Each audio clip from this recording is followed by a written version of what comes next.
000 milliards de francs CFA. Mais comment vous faites pour avoir 14 000 milliards de francs CFA dans un pays? Quand même. Qui les intègre dans son budget? Dans son budget de l'année. Et pendant ce temps, chez vous, on n'arrive même pas à manger. Comment vous faites ça?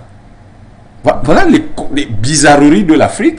Et vous avez donc un certain nombre d'Africains bon teint qui ont tendance à répéter avec tout ça quand même, avec toutes ces données qui circulent, on n'a pas besoin de faire des efforts particuliers pour les avoir.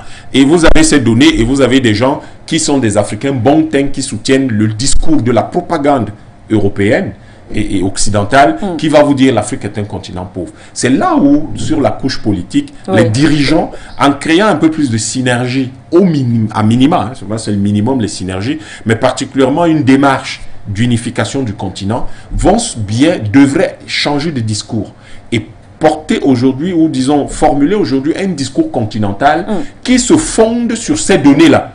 Parce que si l'Afrique de l'Ouest a 14 000 milliards, l'Afrique centrale en aura combien? Donc vous avez des dizaines de milliards d'euros qui vont donc tranquillement être utilisés par la France dans le cas des pays d'Afrique francophone où on parle le français et utilise le franc CFA. Mais vous avez tous les autres pays d'Afrique dont on se demande aujourd'hui où est passé l'argent. Le Kenya, par exemple, a un gros problème en ce moment de campagne électorale. La question que tout le monde se pose, où est passé le tiers du budget du Kenya? Et cela a un impact sur le PIB.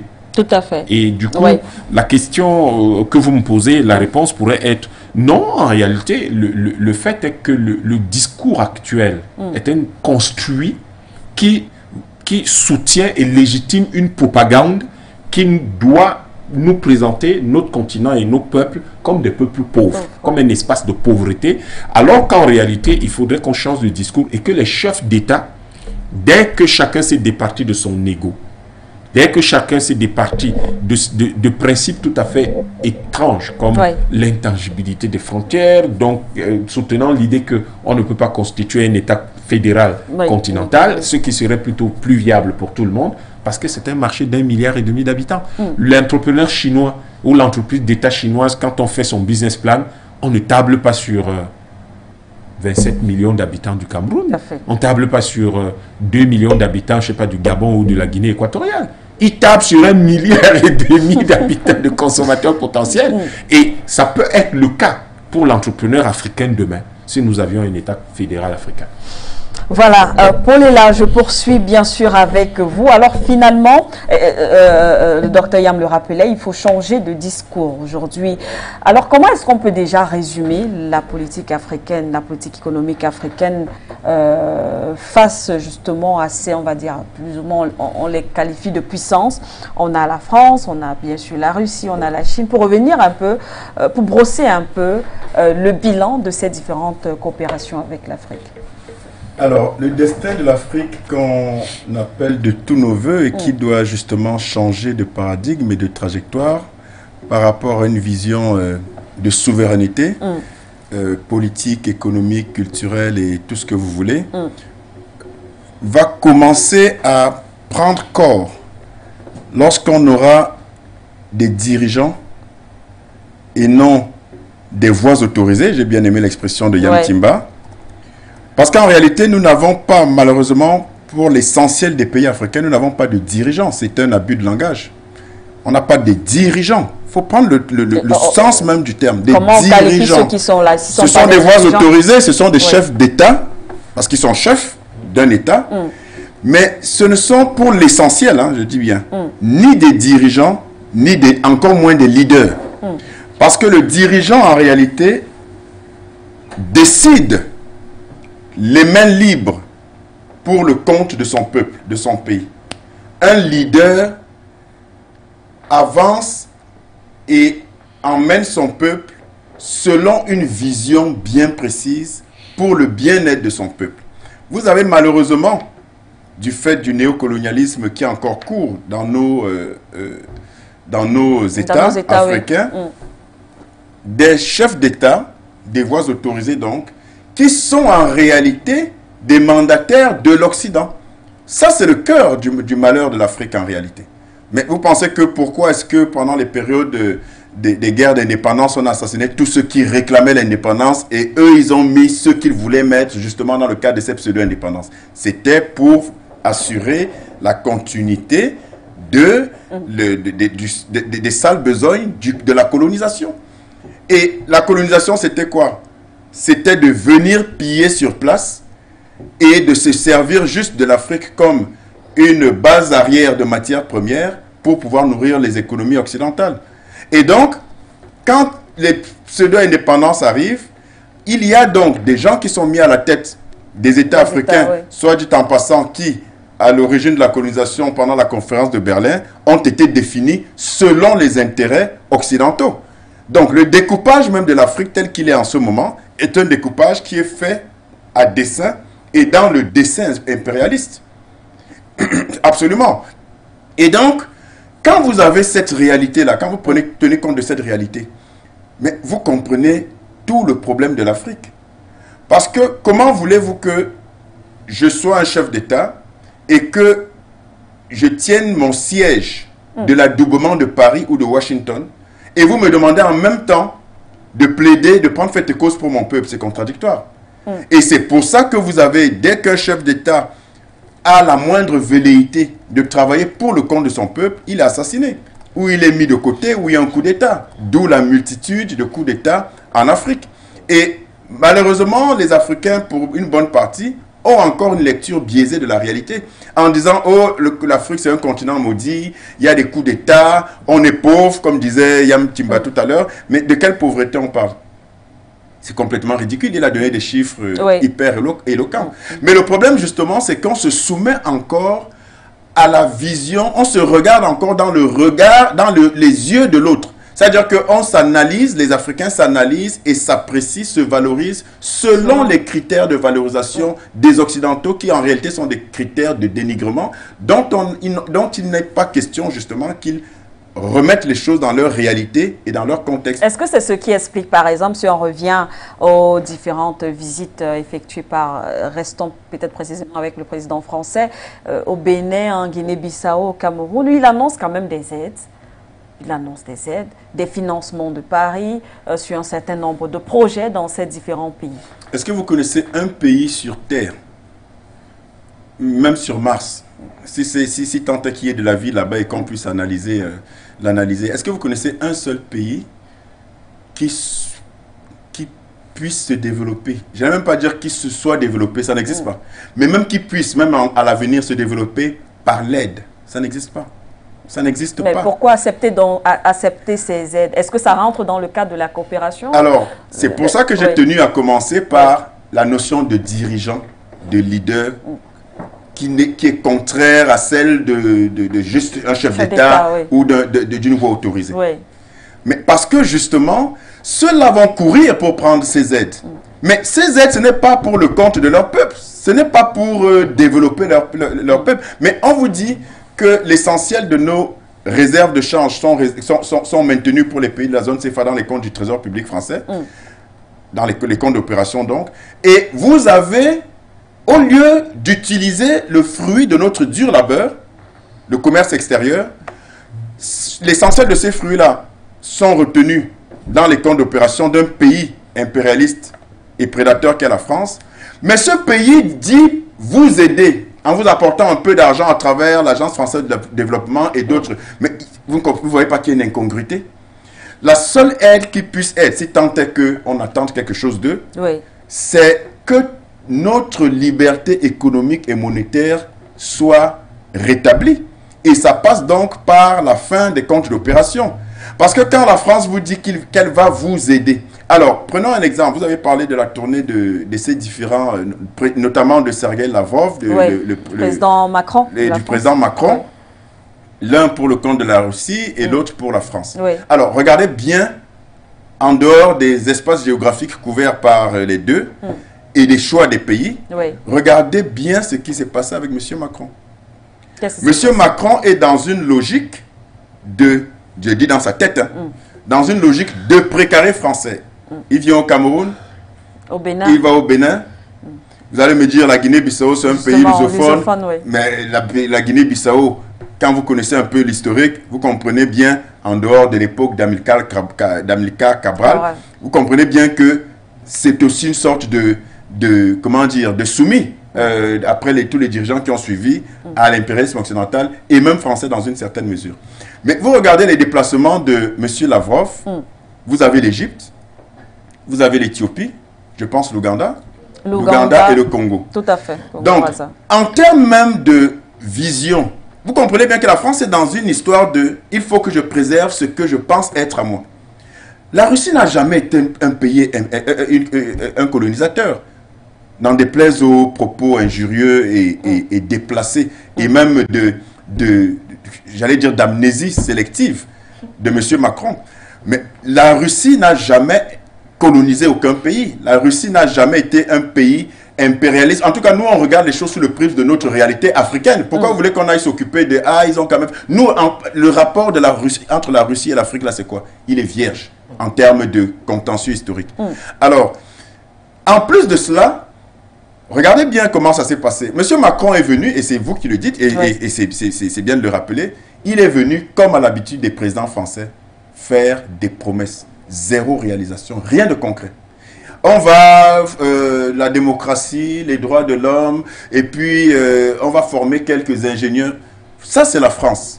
Du pipeau, du pipeau, du pipeau. Mais une coopération, du pipeau, mais du pipeau qui semble marcher quand même parce que les États africains continuent. Non, marcher c'est une chose qui semble, heureusement que vous utilisez bien ce mot, qui semble perdurer, pas marcher. Parce que marcher, c'est qu'il y a des résultats. Mais regardez en fait ce que M. Lavrov est allé faire, ne prenant que l'Égypte. Oui. C'est du concret.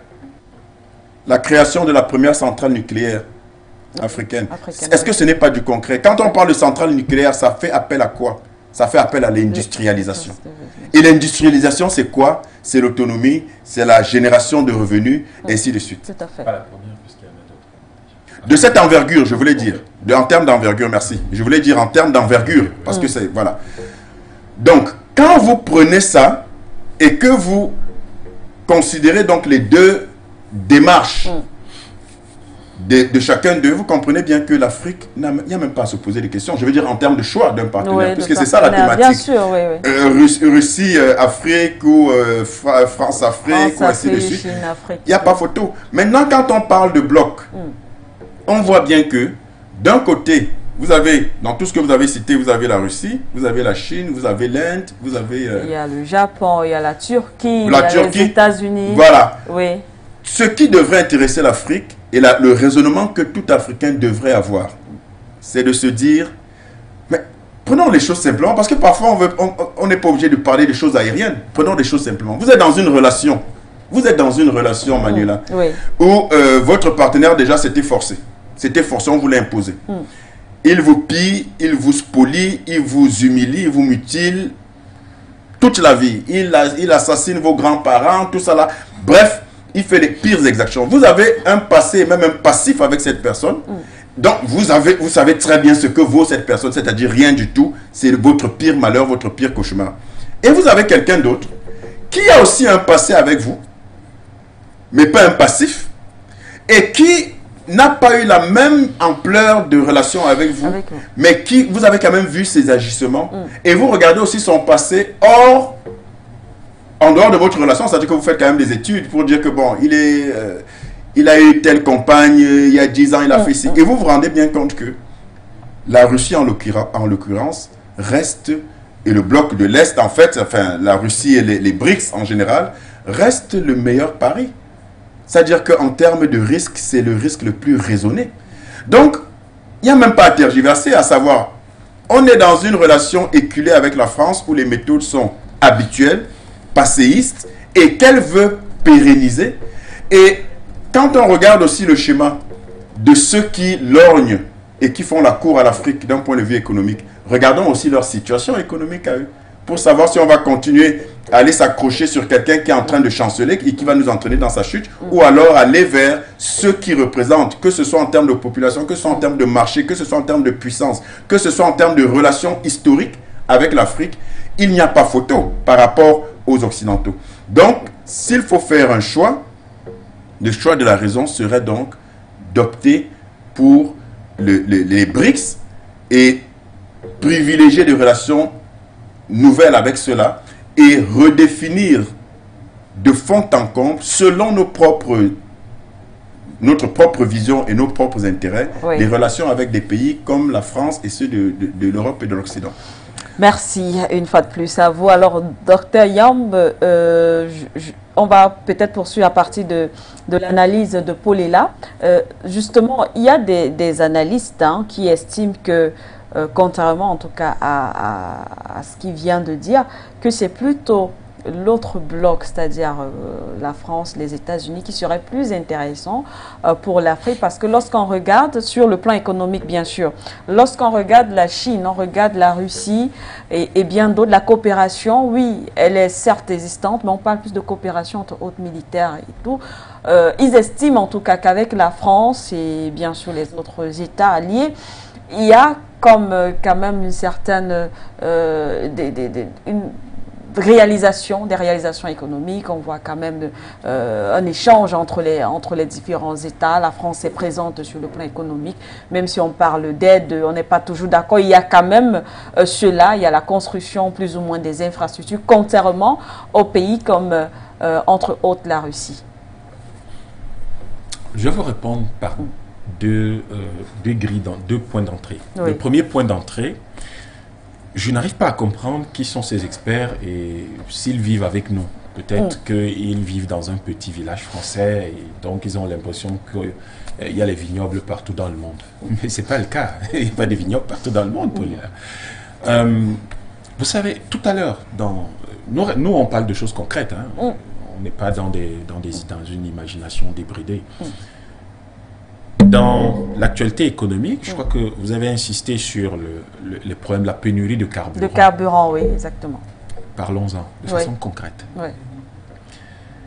En 2010, nous avons quelqu'un qui fait un projet de 1000 milliards de francs CFA pour pouvoir refaire la Sonara.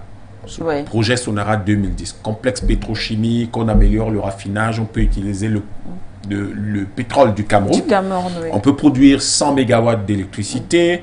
On a un complexe pétrochimique, on peut produire du bitume, de l'engrais, etc. et plein d'autres dérivés.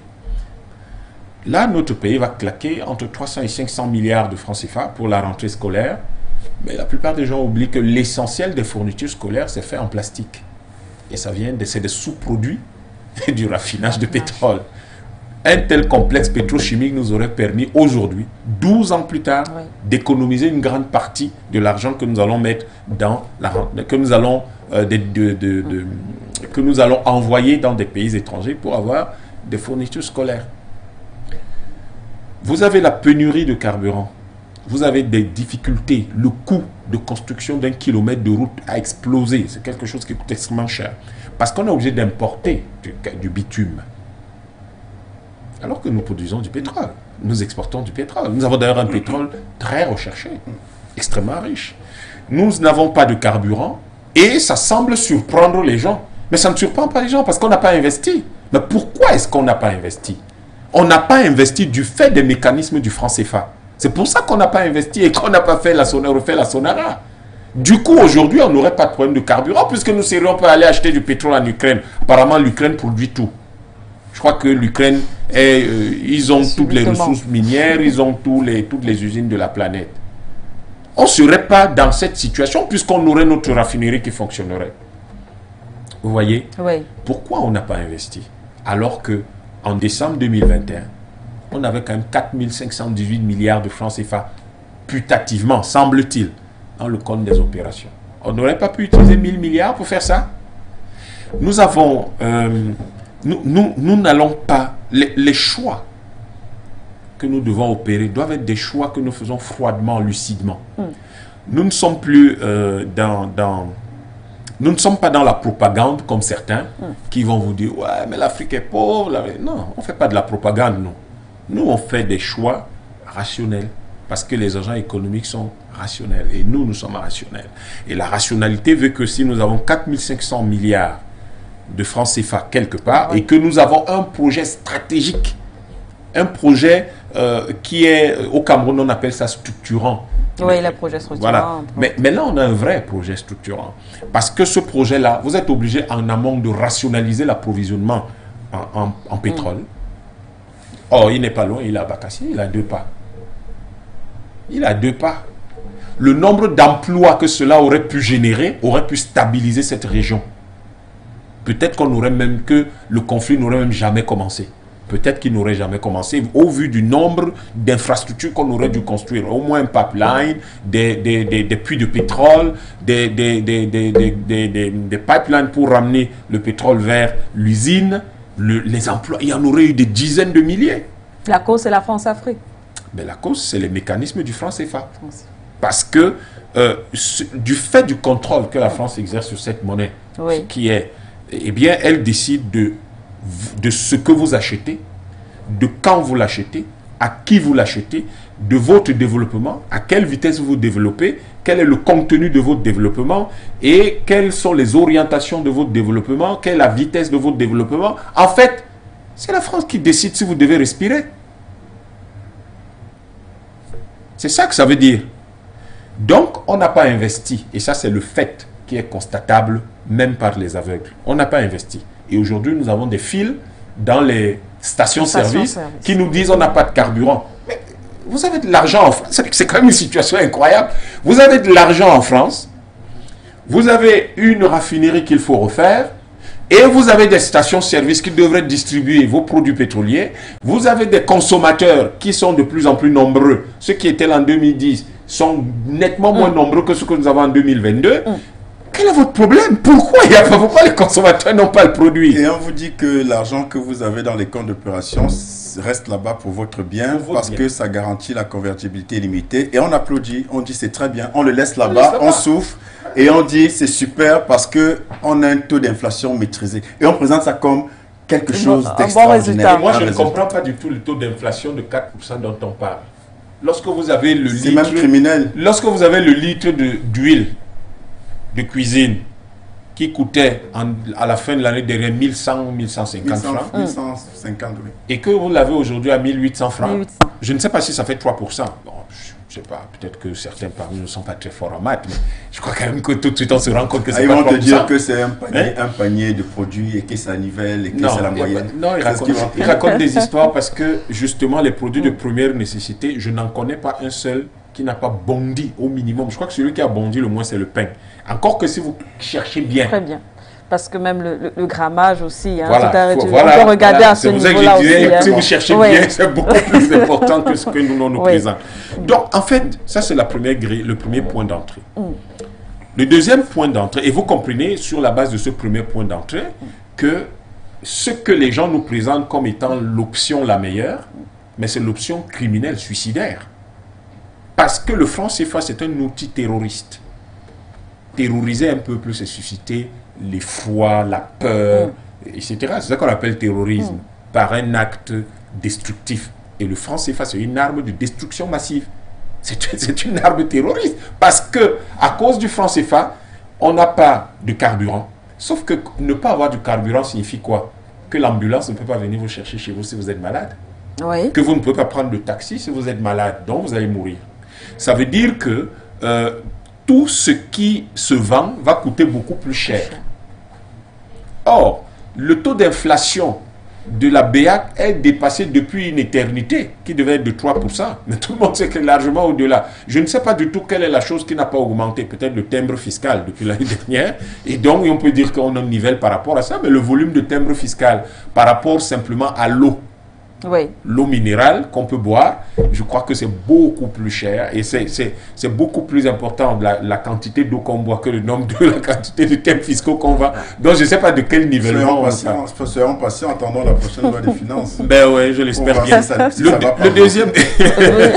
Le deuxième point d'entrée, c'est quand même historique. C'est du point de vue de l'histoire. Lorsque nous regardons les trajectoires de ces pays-là, chacun pris individuellement, et que nous les ramenons aux trajectoires de nos peuples, qui peuvent être lues à travers des trajectoires personnelles de certains individus ou de certaines familles, le choix peut être vite fait. Mais lorsque vous prenez, j'aime à rappeler l'histoire de ma famille, ça peut paraître quelque chose que je tire vers moi, mais c'est à titre illustratif, et si j'ai une belle illustration, je ne vais pas la lâcher sous le prétexte que je parle de moi. Mon arrière-grand-père Timbangom, il arrête Hans Dominique à l'endroit qu'on appelle aujourd'hui Makondo, qui s'appelait à l'époque Mbanjok. Et c'est l'un des plus gros détournements de projet par rapport à ce qui s'est fait en Bandiok aujourd'hui. Mais bon, ça, on en parlera une autre fois. Il arrête Hans Dominique, tout le monde connaît le lieutenant devenu capitaine commandant Hans Dominique au Cameroun. Oui. Et il reste là. Et mon arrière-grand-père est d'autant plus furieux de voir des étrangers qui viennent s'accaparer de son pays que sa femme, mon arrière-grand-mère, est enceinte de celui qui sera mon grand-père et qui s'appelait Yambentiba. Donc, vous pouvez imaginer la fureur d'un homme qui se demande, mais dans quel environnement vivra mon fils lorsque, mon enfant, lorsque, en tout cas à l'époque on savait déterminer le sexe bien avant, lorsque ces gens-ci se seront installés chez nous, qu'ils auront pris le contrôle de notre pays. Donc forcément, il va combattre de toutes ses forces et il impressionnera tellement les Allemands qu'ils le nommeront Warren Hussein. Alors, plus tard, mon grand-père sera tué par les Français en 1958, suite à la dernière réunion de l'UPC à Boumiébel en 58 en juin. On va le tuer parce que il va sauver la vie à Wandje et à Moumié en indiquant aux soldats un chemin différent de celui que Wandje et Moumié avaient pris après leur passage là chez lui. Et du coup, quand les soldats reviennent, ils vont le torturer à mort. Alors, lorsque vous avez cette trajectoire personnelle et familiale, mais avec une telle expression de nationalisme de la part des Africains, et quand je parle de là, de ma famille, mais c'est toutes les familles camerounaises qui se sont comportées comme ça, en tout cas l'essentiel des familles camerounaises, puisque sans cela, il n'y aurait pas eu la guerre d'indépendance que nous avons connue dans ce pays. Et vous voyez que tout de suite, nous avons là une expression d'un nationalisme profond, sérieux et irréductible de ces peuples, des peuples d'Afrique. Et à côté de cela, donc à partir de là, même pas à côté, à partir de là, vous allez regarder, mais parmi tous ces peuples-là qui sont à côté de nous, Chine, Japon, Russie, etc., mais quels sont les peuples qui ne nous ont jamais agressés et qui sont des peuples nationalistes? La Russie, c'est un peuple, aujourd'hui, la Russie, elle est nationaliste.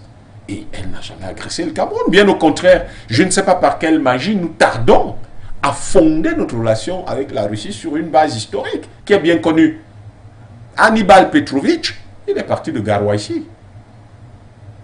Son ancêtre, il est parti de Garwaïchi. Donc nous avons une relation très particulière et historiquement traçable avec la Russie qui est faite de science, de construction de la Russie. Parce que si la Russie vient aujourd'hui et soutenir les Africains dans leurs efforts de construction, comme le cas du Cameroun où la Russie va probablement construire la raffinerie qui n'a pas été faite à cause des mécanismes du franc CFA, ben, imaginez, parce que évidemment la Russie se souvient très bien de tout ce que Hannibal Petrovitch et ses descendants ont construit en Russie.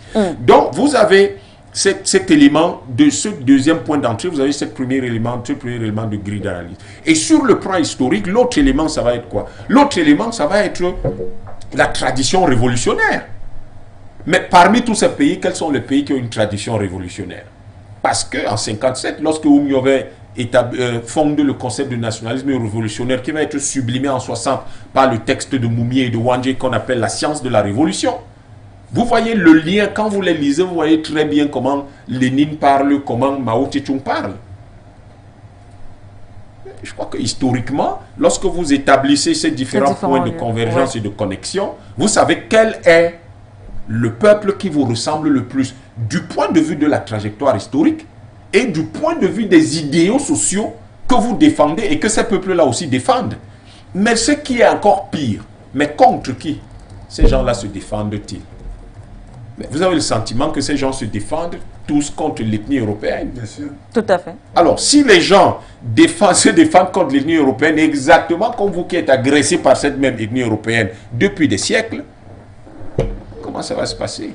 Vous n'allez tout de même pas vous jeter dans la gueule de votre agresseur et le laisser vous torturer, alors qu'à côté, vous avez ce qu'on appelle, en matière historique, en matière politique, vous avez des alliés objectifs qui peuvent vous permettre de vous en sortir, vous n'allez pas hésiter. Et donc, en fait, nous sommes dans cette situation-là. Et j'appelle toujours nos partenaires européens et occidentaux à bien comprendre quelle est la situation. Est-ce qu'un Africain normal va parler des États-Unis comme étant le meilleur partenaire possible lorsqu'on pense à George Floyd? Lorsqu'on pense à Malcolm X ou on parle à Martin Luther King? Non, pas du tout. Lorsqu'on pense aux esclaves, on ne peut pas. On ne peut pas. Et c'est tous ces éléments d'analyse qu'ils doivent prendre en considération quand ils viennent parler avec nous. La première étape pour un partenariat solide, structuré et de long terme, et qui soit un partenariat objectif avec eux, Oui. mais c'est qu'ils viennent d'abord se mettre devant nous et nous demander pardon. Vous avez un président français qui s'amène ici, qui fait son théâtre dans notre palais, construit avec notre argent, où nous le recevons et il a de l'air frais qui est payé par nous. Et la première phrase qu'il prononce n'est pas de dire « je vous présente les excuses de mon pays pour les 4 millions de personnes que notre armée a tuées pendant la guerre d'indépendance ». Ce n'est pas par là qu'il commence. Il commence à fanfaronner en disant que nous sommes des hypocrites. Nous, les Africains, sommes des hypocrites. En quoi? Donc, quand vous prenez ces 2 points d'entrée et tous ces éléments d'analyse, vous comprenez très bien que notre choix, objectivement et rationnellement, ne peut être que le choix de travailler avec les Russes pour la construction d'un monde qui déconstruit le monde agressif d'avant que nous avons connu, parce que ce monde-là n'est pas humaniste. Parce que ce monde-là n'est pas le monde de la bonne valeur morale, de la bonne position éthique, et parce que ce monde-là est le monde qui a tenté de détruire l'ADN de nos civilisations. J'emprunte là un mot de Sergei Lavrov, et je crois que la réponse à votre question que je pourrais donner, c'est celle-là. Le meilleur partenaire économique, nous ne le choisirons pas parce qu'il est beau, il est joli, il fait des choses qui brillent. Nous le choisirons sur la base de ce genre d'analyse, qui sont des analyses qui permettront à tous nos partenaires d'ailleurs de comprendre que la question à laquelle nous répondons pour faire notre choix, c'est que voulons-nous et pourquoi le faire, comment, quand, où, avec tel ou tel. Merci une fois de plus à vous, Dr Yam Timba. Paulela, alors, tout à l'heure on parlait justement de discours également, mais on se rend compte que certains ne parlent pas, mais semblent agir. La zone d'influence, en tout cas de la France, semble également se réduire sur le continent africain. On en parlait encore sur un autre plateau. On relevait justement cet indice, toujours à l'occasion de la visite du président français en Afrique. Lorsque au Cameroun, on parle de l'économie, du moins les entreprises françaises qui sont quittées de 40% à 10% par là aujourd'hui. On se rend compte qu'il y a comme justement une certaine politique qui est quand même peut-être une politique silencieuse, mais une politique économique qui semble être mise en place par certains États africains où ces États veulent se démarquer ou voilà, se séparer de la France-Afrique et peut-être aller voir ailleurs avec d'autres partenaires. Se départir de la France à tout prix, en urgence, c'est un impératif catégorique. Parce que, comme il a très bien dit, Yam Timba, vous ne pouvez pas avoir cette historicité-là de relation avec votre prédateur, votre pire ennemi, et continuer à dire, bon, peut-être qu'il va un peu s'améliorer. Mais pire, il vient vous narguer chez vous, son plus illustre représentant, vient vous narguer chez vous et vous insulter en disant en réalité, vous voulez que je demande pardon, oui, j'ai assassiné, en tant que représentant de ce pays-là, nous avons assassiné, nous Français, des millions d'Africains, des centaines de millions d'Africains, des millions de Camerounais pendant les guerres d'indépendance. Oui, nous vous faisons subir les pires affres et déstabilisons vos familles, vos foyers, vos sociétés du fait d'une monnaie nazie qu'on a nous-mêmes hérité de l'Allemagne à l'époque de l'occupation. Mais on sait tout ça, mais vraiment, vous êtes hypocrite. Voilà en fait le... Mais vous êtes peut-être hypocrite parce que vous faites de la diplomatie, une certaine diplomatie silencieuse, vous ne dites pas exactement, voilà, on veut plus, on veut ça. Puis lorsqu'on prend ces États, on regarde quand même le Mali qui assume quand même ses positions. Ne surestimez pas l'intelligence de M. Macron. Vous êtes beaucoup plus intelligente que lui. C'est parce que vous essayez d'analyser dans sa tête ce qu'il a dit, mais c'est parce que vous êtes plus intelligente que lui que vous pensez qu'il a dit. Non, M. Macron, quand on est victime d'une condescendance puérile vis-à-vis des peuples devant lesquels vous ne devez pas pouvoir, des peuples que vous ne devez pas pouvoir regarder dans les yeux, alors il n'y a pas une seule once, pas seulement de décence, mais d'intelligence situationnelle. Il en manque cruellement. Et donc là, essayez de l'expliquer, c'est essayer de lui prêter un peu de votre intelligence, qui est de très loin supérieure à la sienne. Parce que quand on est intelligent, parce que l'intelligence participe également du contexte, de l'analyse, de l'anticipation. Je vais dans des pays africains, je vais dans un pays africain, je connais le passif historique, le lourd passif historique, et je m'adapte, puisque on définit aussi l'intelligence comme une faculté d'adaptation. Mais si vous restez sur vos grands chevaux, malgré le fait que vous avez cette réalité contextuelle, et que vous ne pouvez pas faire preuve d'intelligence situationnelle, parce qu'au moins vous êtes dans un milieu où vous n'avez même pas voix au chapitre, vous ne devez même pas pouvoir parler. Mais non seulement, un, vous parlez, deux, ce n'est pas pour vous demander pardon et reconnaître vos crimes, trois, c'est pour nous insulter. Alors, il n'y a rien à attendre. Ça seulement, ça suffit. Quand j'entends encore des gens qui disent que ça peut être les meilleurs partenaires, je me demande, je me dis, il y a un problème. Il y a un problème avec des gens comme ça. Je dis, cet élément-là suffit. On fait même beaucoup en développant, en citant des faits historiques. Mais je dis, vous voyez un président comme ça, vous connaissez un peu le passif avec ce pays, qui vient vous parler comme ça, mais vous le bottez en touche. Il n'est même plus question d'essayer d'attendre ou d'entendre la suite.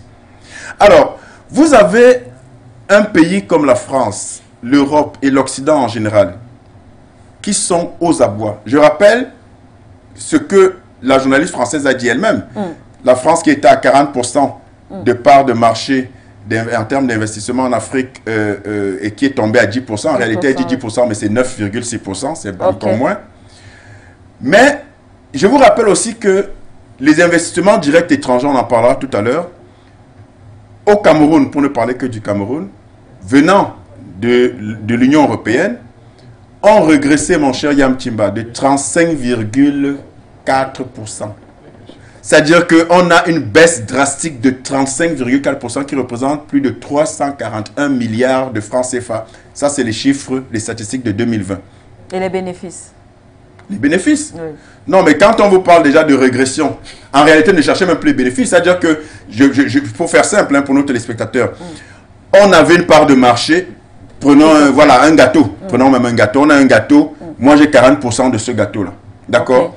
Quand j'ai 40% de ce gâteau, c'est en termes de part de marché. Tout à fait. Ça veut dire que les revenus de ces investissements-là, de ces 40%, sont conséquents aux 40%. Mais si maintenant je n'ai plus que 9%, 9,6%, évidemment en termes de bénéfices, c'est automatique. Oui. Donc vous êtes dans une situation extrêmement grave. Pardon. Juste un petit apport, peut-être au niveau continental, pour ajouter... Bien sûr, bien sûr. Je pense qu'il y a parfois des discours que tiennent il y a des prises de parole de la France à chaque niveau, que ce soit du niveau à partir du niveau présidentiel jusqu'à tous les autres niveaux dans l'échelle de la société, qui en fait surprennent. On ne comprend pas très bien quelle est la dynamique intellectuelle et sociale qui conduit à ça, si on ne garde pas en idée que nous sommes face à un pays prédateur et capitaliste et que tous ceux qui savent lire et écrire dans ce pays ont pour attitude de croire et de fonctionner avec l'idée que l'Afrique est leur champ, où ils viennent simplement labourer, c'est-à-dire qu'il y a des esclaves africains qui travaillent et ils labourent simplement. La France, lorsque cette journaliste parle et après le président Macron, il raconte une longue histoire que lui seul a comprise, la France, c'est 0,6% de ses investissements directs étrangers en Afrique qui atterrissent, pas au Cameroun, dans toute la zone où on utilise le franc CFA et le franc comorien. 0,6%. 99,4% vont dans les autres pays africains. Et vous venez vous plaindre de ce que vos parts de marché soient parties de 40%, 47% à 9,6%. Mais vous n'investissez pas. Comment voulez-vous... Mais vous voyez en fait l'attitude d'un pays qui n'est pas seulement belliqueux, mais qui est dans une attitude, si vous voulez, de destruction. Vous n'investissez pas, mais vous voulez garder des parts de marché. Ça veut dire que les Camerounais vont investir, l'État du Cameroun va investir, la Chine va investir, la Russie va investir, les autres pays vont investir, les Camerounais vont investir. Et vous allez jurer. Et vous, on va vous donner ces parts de marché-là. On va vous les conserver et vous gardez vos 40%. Mais vous n'investissez pas. Et le comble, c'est quand même de constater les mêmes histoires où ils ne se rendent même pas compte que les Africains n'ont rien à leur dire. Quand vous parlez du fait que les Africains ne réagissent pas, mais vous voulez qu'on dise quoi? Vous dites quoi à quelqu'un qui n'investit pas, Polela? Comment on fait ça? C'est quand quelqu'un investit que vous asseyez autour de la table, vous discutez. Mais quelqu'un ne vient jamais investir, vous faites comment? Le fond du problème même, c'est de réévaluer et de repenser les investissements choisis par ce pays-là et par les autres pays occidentaux dans nos pays pour savoir exactement quels sont les secteurs sensibles et critiques qui sont touchés et essayer de tout faire pour nationaliser tout ce qui participe à l'accumulation primitive. Absolument. Voilà, donc non, merci pour cet ajout, pour cette précision. Alors, donc, il n'y a pas de réflexion à faire, ma chère Dombesike. Il n'y a pas de réflexion à faire.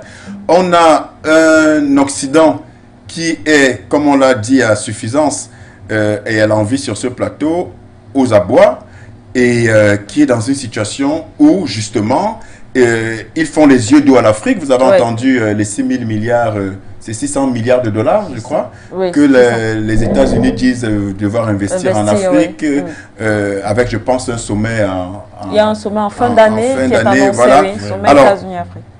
Qu'est-ce que vous voulez? Et puis on annonce M. Blinken au Cameroun, en Afrique. En Afrique, RDC, Éthiopie. Voilà, à la suite justement du passage de M. Macron et de M. Lavrov.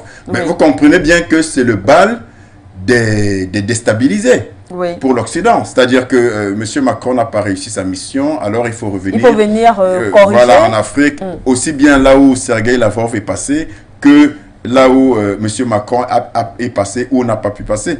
Donc, c'est vraiment de la panique. La panique est dans leur camp. Comme j'aime à le dire, la peur a changé de camp. Et ce n'est pas à ce moment-là qu'on doit être fébrile.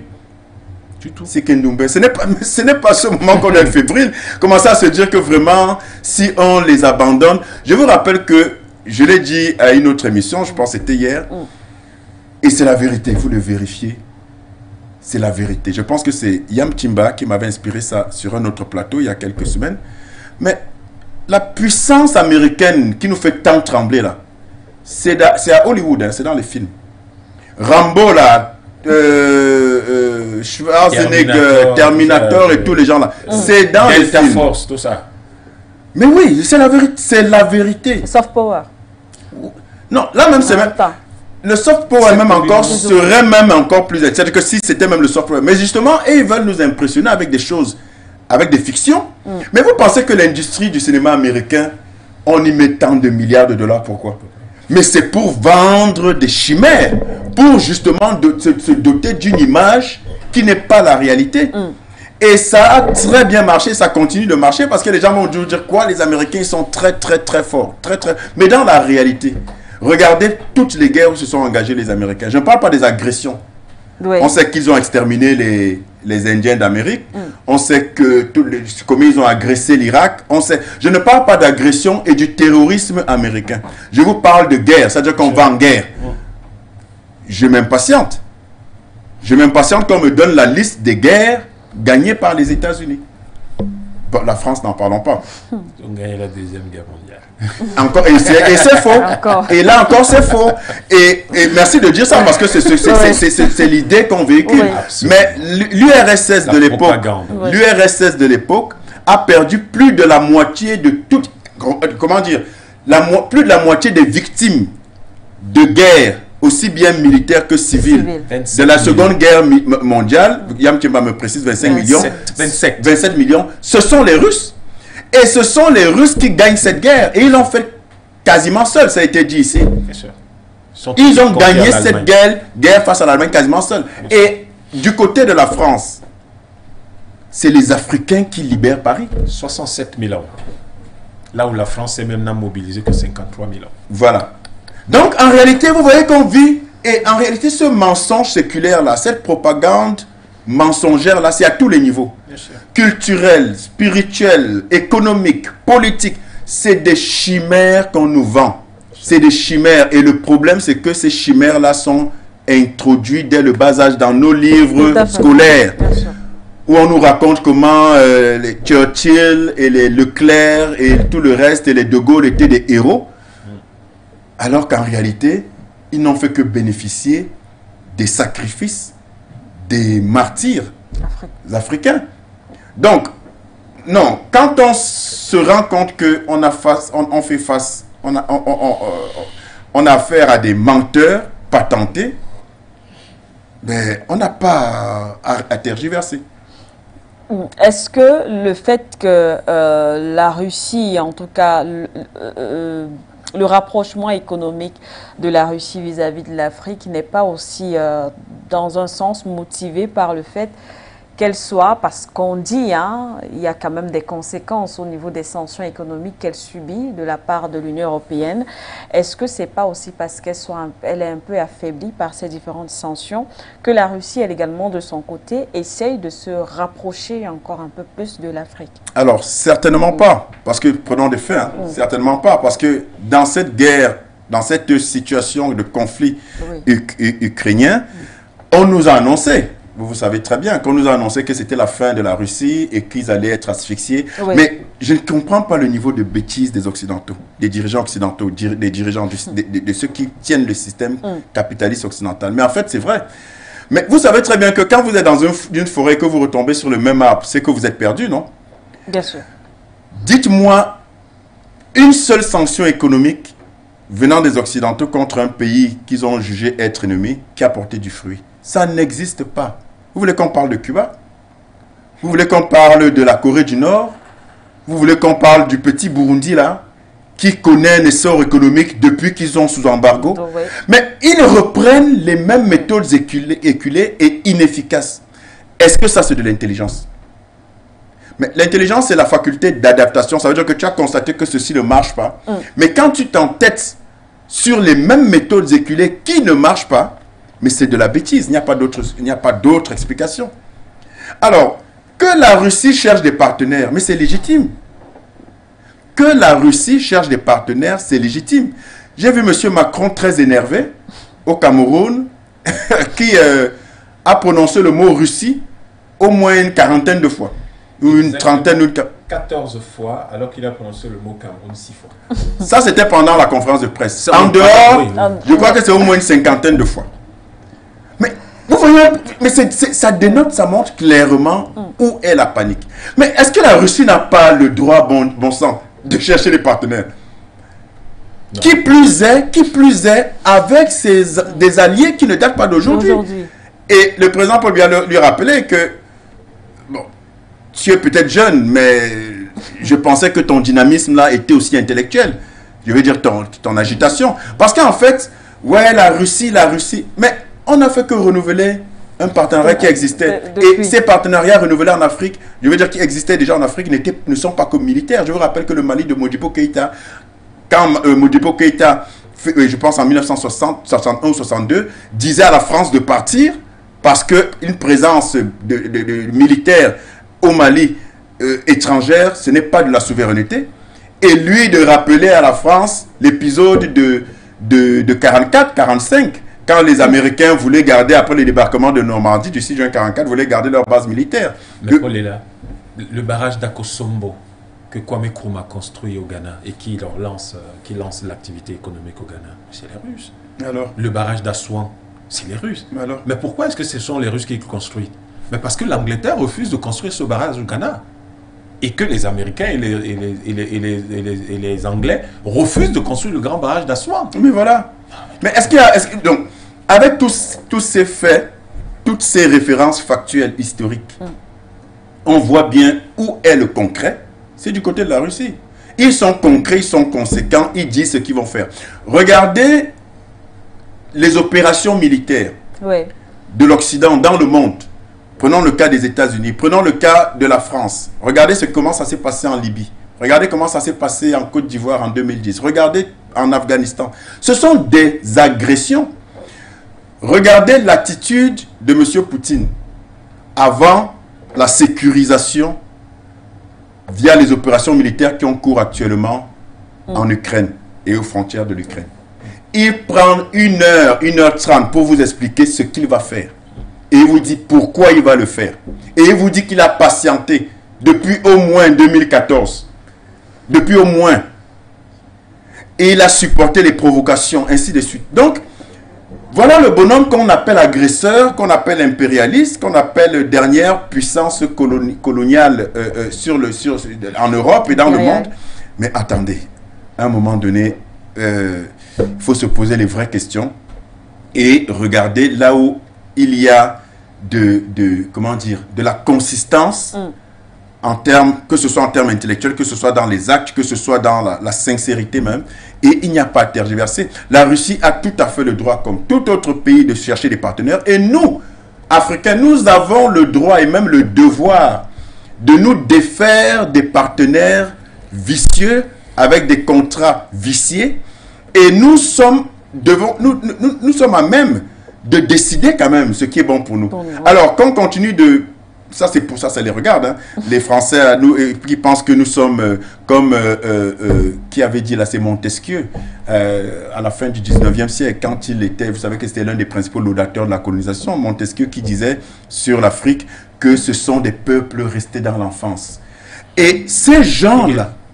Hegel. Okay. Non, mais il a redit. Montesquieu l'a redit. C'était bien avant. Oui, oui. En fait, il reprenait Hegel, voilà. Il reprenait, voilà, c'était l'idée de Hegel.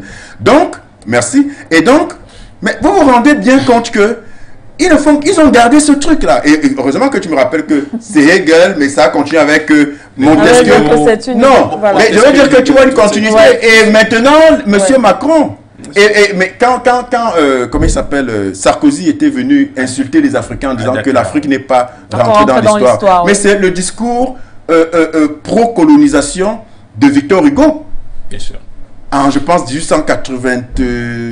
avant 1884 là. C'est le discours de la colonisation de Victor Hugo. Donc vous voyez qu'ils sont dans un continuum. C'est-à-dire qu'ils sont dans une logique. Et M. Macron n'arrive pas à comprendre que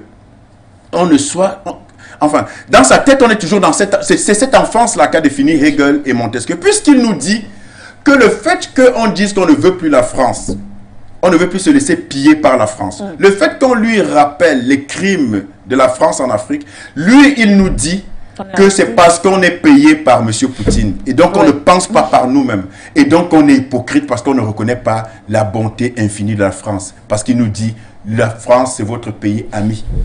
Un ami qui vous spolie, qui vous tue, qui vous viole, il y a un problème. Donc le choix est facile.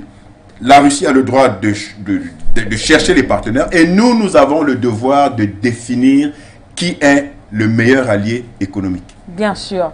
Alors, on va donner quelques chiffres. Hein. On rappelle que le président Poutine avait bien sûr déjà donné le temps il y a quelques mois dans le cadre d'un entretien. Il a dit que désormais, la Russie met le cap économique sur l'Afrique. On parle, du moins, on a essayé de faire une comparaison avec peut-être le concurrent chinois. La Russie ne représente que 5 milliards de dollars d'investissement sur le continent, la Chine près de 130 milliards, mais le pays compte bien se rattraper, en témoignent donc les derniers chiffres. En 2018 par exemple, les échanges russes avec le continent africain s'élevaient donc à 20 milliards de dollars, une somme en hausse de 17,2% par rapport au volume des échanges commerciaux de 2017. Les exportations russes également vers l'Afrique, elles ont doublé en 3 ans et comptent désormais pour 4% de l'ensemble de ces exportations contre 1% il y a seulement 5 ans. Alors, ce qui me fait quand même, je rejoins la question d'un téléspectateur. Peut-être avant de poser la question de ce téléspectateur, on va encore faire une petite brèche. Oui, on va prendre Monsieur Peter qui est fidèle téléspectateur en tout cas de cette émission économique qui nous apporte aussi beaucoup dans le cadre de cette émission. Monsieur Peter, merci de nous retrouver. Bonsoir. Bonsoir Madame Doubé, merci beaucoup au call center. Je salue tous les docteurs de plateau, Dr. Hila, Dr. Yao, et je prévois aussi un autre nom. Je vais donner mon petite contribution pour les thématiques. D'abord, ce qu'on doit retenir, je ne veux pas rentrer dans le domaine politique parce que ce n'est pas l'objectif de l'émission, mais je veux décrypter les propos de M. Macron qui était venu revendre la France au Cameroun, précisément. et puis au Bénin et même le Guinée-Bissau, mais qui s'est comporté comme un véritable amateur. Et c'est vraiment dommage. C'est vraiment, vraiment dommage parce que apparemment, il y avait des conseillers qui étaient prêts pour l'épauler, mais il les a écartés, soi-disant qu'il maîtrise l'Afrique et il a la capacité de pouvoir mettre la pression, le thème qu'il aime beaucoup utiliser, pour qu'il puisse, avec ça, séduire les Camerounais. Mais là, il est passé complètement à côté de la plaque. Il a peut-être confondu le Cameroun à la Côte d'Ivoire. I'm so sorry. Je n'agresse pas les Ivoiriens, mais je m'en prends plutôt à celui qui dirige le pays actuellement, qui a offert en cadeau la Côte d'Ivoire à la France. Et M. Biya a pensé, M. Macron a pensé que ça allait être pareil avec le Cameroun, mais il s'est heurté à des gens très intelligents, et même plus que lui, au point où, au lieu de dire ce qu'il devait dire, il est passé complètement dans le dérapage. Maintenant, quand on voit le thématique, parmi ces pays, on parle de Nippon Afrique, on parle des États-Unis Afrique, on parle de Turquie Afrique, on parle de China Africa, on parle de Russia Africa, mais pour l'intelligence africaine, je pense qu'en regardant ce qui est en train de se passer actuellement dans le conflit en Europe, ça doit amener les consciences des élites africaines à faire le bon choix, c'est-à-dire le meilleur partenaire économique qui ne vient pas comme un rapace, ni comme un maître chanteur, mais qui vient vraiment nous ouvrir les yeux et nous permettre de connaître un vrai développement. Ce qu'on n'a pas vu avec ni États-Unis, ni Grande-Bretagne, ni la France, ni Espagne, ni Portugaise. Pourquoi? Parce que eux, ils ont toujours cet esprit impérialiste dans le sang qui date depuis la conférence de Berlin. Alors, ils ne peuvent pas changer. Je dis chaque fois, the dog never change the weight of seat. Et c'est comme ça que le chien fait. Il va tourner, il va s'asseoir dans la même position. Et nous avons découvert en fait qu'on n'est pas aujourd'hui dans les périodes d'indépendance, on n'est pas non plus dans la période de France-Afrique. Nous sommes au 21st century. Il y a des changements de mentalité, il y a le changement également de paradigme au niveau des élites africaines, même si certains présidents sont encore là, mais avec le sursaut panafricaniste et nationaliste, ces présidents ont dû se plier à la volonté du peuple. Si je prends le cas de la Russie, quand vous voyez un peu ce que Russia a fait avec ses pays satellites, je parle de Kazakhstan, Turbékistan ou Béskistan, tous ces pays aujourd'hui connaissent la prospérité grâce aux actions de la Russie. Donc ça veut dire qu'ils ont une méthode d'approche que je trouve pour moi très potable, qui ne consiste pas à faire comme les autres le font, mais réellement chercher un développement et avoir un marché potentiel dans ces pays. Si demain, l'Ouganda qui a demandé le centrale nucléaire civile, l'Égypte qui a demandé aussi le centrale nucléaire civil, ça veut dire qu'il y a un transfert de technologie et ça va vraiment créer de nouveaux élites en chimie minérale, chimie organique, en physique, etc., etc. Et ça, c'est de ça que nous avons besoin. La Russie a même dit qu'elle est capable, comme elle a fait avec l'Iran aujourd'hui, qui montre des Su-35 en Iran, elle est capable de développer l'industrie de l'armement en Afrique. Ce qui fait peur, bien entendu, à la France, parce que ce n'était pas dans l'agenda. Donc, pour moi, les élites doivent ouvrir les yeux. La prochaine génération qui va prendre les rênes des pouvoirs africains doit également comprendre que 60 ans de pillage is over. Aujourd'hui, nous sommes dans une ère où on nous donne l'occasion de repartir sur de nouvelles bases.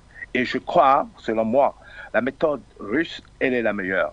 Les Turcs, ils sont un peu à tâtons parce qu'ils ont une méthode un peu très ottomane de prospérer, de prospecter, exactement. La Chine, on voit un peu ce qu'elle a fait dans certains pays. C'est vrai qu'il y a eu le développement, mais je n'ai pas apprécié l'approche où les pays sont soumis à une sorte de laisse pour de longues années. Ça, c'est pas bon. Je préfère quelqu'un qui vient te dire, voilà ce que je veux faire avec toi, qu'est-ce que tu m'apportes comme garantie pour qu'on puisse travailler? Et il s'engage. Et c'est ce que M. Lavrov est allé faire dans sa tournée africaine. Le Congo-Brazzaville a bien compris le message. Je crois que la répression a été immédiate. Paris a commencé à sanctionner encore les enfants de Sassou Nguesso. M. Ali Bongo est en train de sortie également de cela. On a menacé également les membres de sa famille de sanctions en saisissant les biens. En fait, c'est la réaction de la France. Elle est impuissante. Elle n'a pas d'autre solution si ce n'est que par la répression. Donc, je crois, je peux terminer, que la meilleure chose, c'est de pouvoir aller droit au but devant la Russie pour dire nous voulons une vraie coopération, nous voulons réindustrialiser notre pays pour être à la page des pays émergents. Merci beaucoup pour your media. Bye. C'est nous qui vous remercions, Monsieur Peter. Merci d'être passé par ici et pour cette contribution. Merci beaucoup. On va refermer le standard Tokam. On revient sur le plateau. Eh bien, on va justement, on fait le tour. Hein. On a encore quand même quelques minutes et justement cette question d'un téléspectateur, d'ailleurs un autre a posé aussi la même question, donc Dr Yamtimba, on demande à quand donc un sommet. Enfin, on a l'impression qu'on valorise plus justement les sommets entre l'Afrique, tout un continent face à un pays, que ce soit la Russie, mais la France, la Chine, mais il n'y a pas de sommet, il n'y a pas de valorisation, de rapport économique entre les pays africains eux-mêmes. Alors, est-ce que ce n'est pas aussi un schéma qui devrait être étudié, un schéma qui devrait être vendu et surtout valorisé? C'est un chemin qui va être promu activement dans le cadre de l'appel que nous avons lancé pour 10 000 élus panafricanistes sur le continent dès l'année prochaine. Évidemment, ces élus, des conseillers municipaux, des parlementaires, des chefs d'État, leur rôle sera d'organiser, de structurer tout cela. Nous espérons vivement que l'Afrique va commencer à se parler à elle-même. Parce qu'aujourd'hui, je suis absolument d'accord avec mes frères. C'est que là, on a le sentiment que l'Afrique parle avec des gens à l'extérieur. L'Afrique ne peut pas se développer elle-même. On ne peut pas se développer de cette façon, de toutes les manières. Mais il faut d'abord que nous nous parlions entre nous.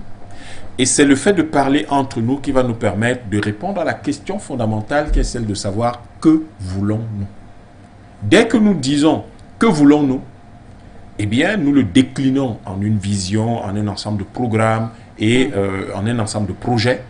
À partir de là, la discussion que nous avons avec les autres est une discussion guidée de façon structurelle et exclusive par la vision, les programmes, les projets que nous aurons définis pour nous-mêmes. Mais pour y arriver, nous avons besoin que les panafricanistes prennent le pouvoir politique en Afrique. Et nous vous réitérons notre appel. Vous pouvez trouver notre lien sur Telegram où nous disons à tout le monde, panafricanistes, prenez le pouvoir. Dès la base, pas seulement être président de la République, dès la base, parce que les mairies ont besoin d'être structurées, parce que l'administration locale a besoin d'être structurée.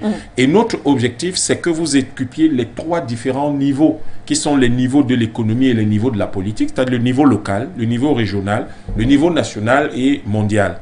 Donc, il faut aujourd'hui que dès l'année prochaine, nous ayons 10 000 élus panafricanistes et tous ces panafricanistes vont faire ce travail, réunir l'Afrique pour qu'elle se parle elle-même.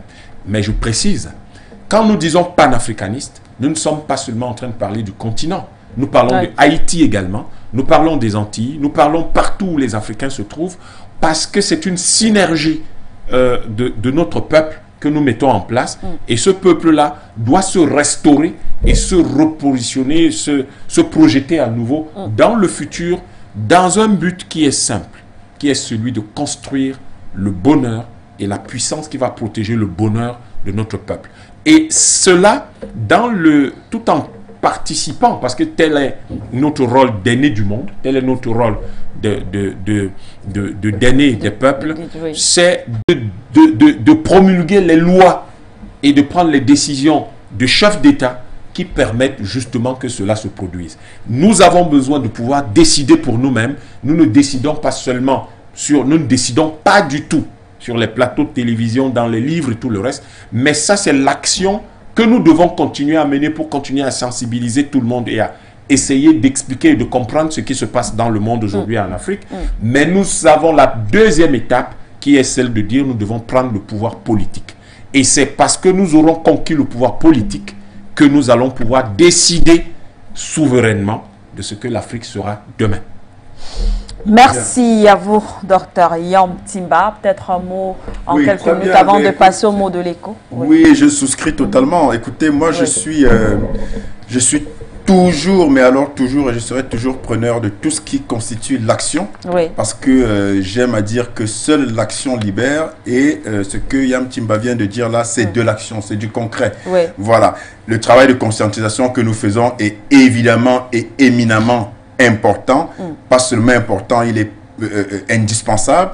Et parallèlement, il faut poser des actes. Parce que même ceux qui nous regardent, ceux qui nous écoutent, il y a des moments où ils sont impatients de voir implémenter tout ce que nous disons. Et ce que M. Yam Timba, mon cher aîné, vient de dire, me réjouit énormément. On a parlé déjà en off tout à l'heure, mais ça me réjouit énormément et il peut être sûr qu'il aura tout mon soutien avec toute l'équipe et que j'adhère à 2000%. On va tout simplement être vigilant et c'est évidemment que ça ne peut pas t'avoir échappé à ce que des infiltrés, comme savent le faire nos prédateurs, ne sapent pas justement ce très beau projet parce que effectivement, ce n'est qu'en prenant des décisions et que ceux qui prennent les décisions sont les bonnes personnes aux bonnes places qu'on va bouger ce continent et le monde entier. Tel que c'est parti, rien ne peut plus nous arrêter.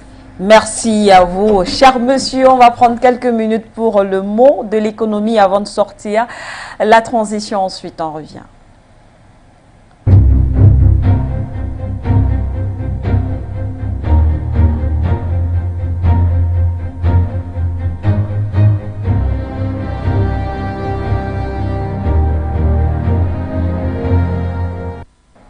Alors, le mot de l'économie pour ce soir, investissement direct étranger. Tout à l'heure, on en a parlé, c'est revenu un peu dans le débat. Qu'est-ce que ça veut dire? De quoi est-ce qu'il est? À quoi renvoie l'investissement direct étranger? Alors, les investissements directs étrangers, on entend souvent parler des IDE, oui. Constituent des apports en capital d'une entité dans un environnement économique donné. Et souvent étrangers, toujours étrangers, puisqu'on parle des investissements directs étrangers, vers une entité géographique ou économique locale, dans le but, en fait, de contribuer ou de booster les investissements de ce pays-là qui reçoit les investissements venant du pays étranger. Donc, c'est ça les investissements directs étrangers qui peuvent être considérés, qui sont considérés comme investissements directs étrangers lorsqu'ils sont d'au moins 10% d'une enveloppe de capital globale. Là, on considère de façon effective et raisonnable qu'il s'agit d'un investissement direct étranger. Parce que quand c'est faible, quand c'est très faible, ça n'a pas la consistance qui permet effectivement d'avoir l'impact et la portée qui fassent qu'on puisse parler d'investissement direct étranger qui sont, par l'opposé, mais différents des investissements de portefeuille qui, eux, ne visent pas une prise de contrôle totale ou partielle d'un projet ou d'une entreprise ou d'une entité économique de façon générale, parce que les investissements de portefeuille, eux, sont essentiellement spéculatifs. Mais les deux